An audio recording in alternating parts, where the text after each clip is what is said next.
Alors, Léon, ça mord? Léon, tu fais quoi exactement? Bah, tu vois bien, Yetili. J'essaie d'attraper les sardines pour le dîner. Les sardines pour le dîner? Et tu comptes les attraper dans un pot de fleurs? Tout à fait. Nina, elle m'a dit que les plantes, elles se nourrissaient par les sardines. Les racines, Léon, pas les sardines. Bah oui, c'est ce que j'ai dit, les racines. Ah, et c'est quoi les racines alors? C'est des poissons aussi? Mais non, les racines, c'est ce qu'il y a sous les plantes et les arbres, dans la terre. Et franchement, Léon, je suis pas certain que les racines de cette pauvre plante soient très comestibles.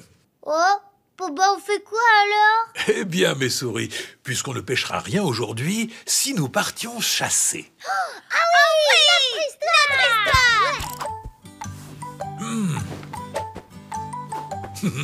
Vous êtes bien installés? Oui. Mon histoire commence. Le jour de la gazelle, de Pascal Brissy et Sylvain Diez.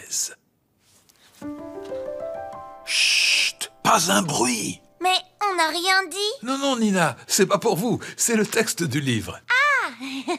Mais chute quand même, Nina. Bon, je reprends. Chut, pas un bruit. Le lion est à la chasse. Le fauve se cache dans les roseaux. Il guette une gazelle au bord de l'eau et s'en lèche déjà les babines. Miam. Oh, c'est une histoire de chasse. Bah oui, et c'est ce qu'il avait dit, Yetili. Nina, chute. Sa proie ne se doute de rien. Sûr, l'affaire sera réglée en 3 coups de dent. Attention! Le lion bondit. Grrr. Mais soudain, la gazelle s'écarte pour protester d'un cri. Stop! Oh, pourquoi stop? Bah oui, pourquoi? C'est vrai ça. Le lion sursaute et répète stupéfait. Comment ça, stop? Ni une ni deux, la gazelle s'exclame en colère. Non mais je rêve! Vous n'avez pas entendu parler du jour de la gazelle? Voyant l'air bêta du lion, elle poursuit. Aujourd'hui c'est un jour spécial. Vous devez prendre soin de moi jusqu'au coucher du soleil. Nous autres gazelles avons assez de soucis tout le reste de l'année.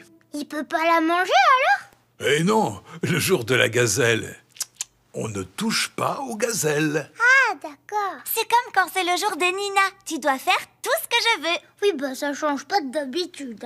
Hein. Quand tout à coup, 2 hyènes sortent de leur cachette toutes griffes dehors. Mais le lion leur barre le passage aussitôt. Stop! Jour de la gazelle! Les nouveaux venus restent interloqués. Ils déclarent bientôt, en faisant marche arrière de peur de passer pour des idiots, jour de la gazelle? Ha ha! Où avions-nous la tête? Bonne journée, mademoiselle! Alors non seulement il la mange pas, mais en plus il la protège. Un peu plus loin, la savane voit défiler le drôle de duo. Une gazelle escortée d'un lion. C'est assez étonnant. Ils restent ensemble tout le temps? Ils sont peut-être devenus amoureux? Mais n'importe quoi, Léon. Il l'accompagne juste pour la protéger. À cause de la loi de la savane. Un éclat de rire interrompt nos amis. C'est un léopard. Le félin se moque et se roule sur le sol. Regardez-les, ces deux-là! Alors la gazelle tourne la tête et commence à bouder. Vite, le lion se précipite d'un air affolé. « Arrête, malheureux! Tu ne sais pas que c'est le jour de la gazelle ?»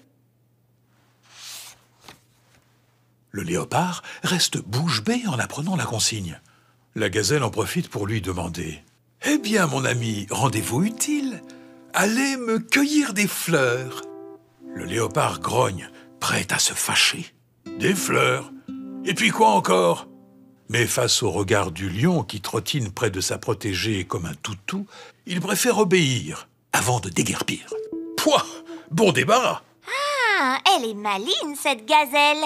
Des fleurs? Elle exagère carrément, là.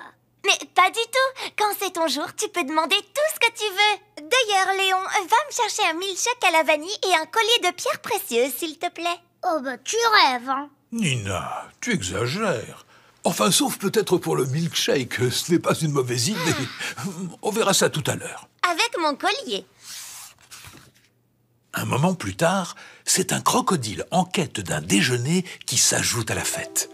le croco sort de sa rivière et croit rêver. Une gazelle, miam, quelle aubaine! Mais une fois encore, le lion refoule tous les gourmands. Taratata, jour de la gazelle, on ne passe pas, et plus personne n'a le droit d'approcher à moins de 3 pas d'éléphant. Hélas, toutes les bonnes choses ont une fin. La journée s'achève avec les derniers rayons du soleil. Le lion, patient un jour entier, marmonne aussitôt dans ses moustaches. Hé hé, je vais me régaler. Oh ben non! 1, 2, 3, voilà!